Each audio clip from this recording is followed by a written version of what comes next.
সামনে একটা বাস আটকাইছে সার্জেনে বলাকা সার্ভিস। চলেন দেখি কি জন্য আটকাইছে।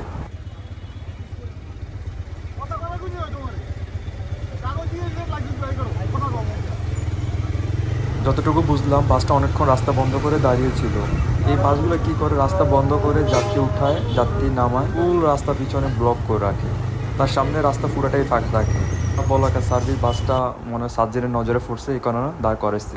ঠিক আছে, একটা দুটো মামলা দেওয়া দরকার। পুরো রাস্তা ব্লক করে রাখে, সামনে পুরাটাই ফাঁকা থাকে।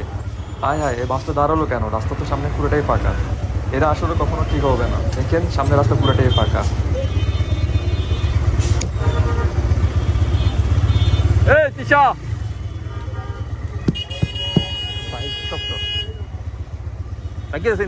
বাসটা পিছনে দাঁড়া নেই, তখন সার্জেন ছিল ওই কারণে দাঁড়া নেই। সামনে আসছে, দাঁড়াইছে, যাত্রী নিতেছে। দেখেন রাস্তাটা পুরোটাই ফাঁকা, পিছনে পুরোটাই জ্যাম লাগিয়ে গেছে। বাসটা ঠিক রাস্তার মাঝখানে দাঁড়ায় আছে। পিছন থেকে এত হরন দিতেছে, কানে যাইতেছে না।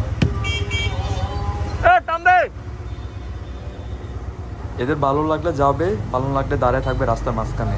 এদেরকে ট্রাফিক পুলিশ কি করবে? কতক্ষণ কি করবে? পুরো রাস্তা তো সার্জেন থাকবে না।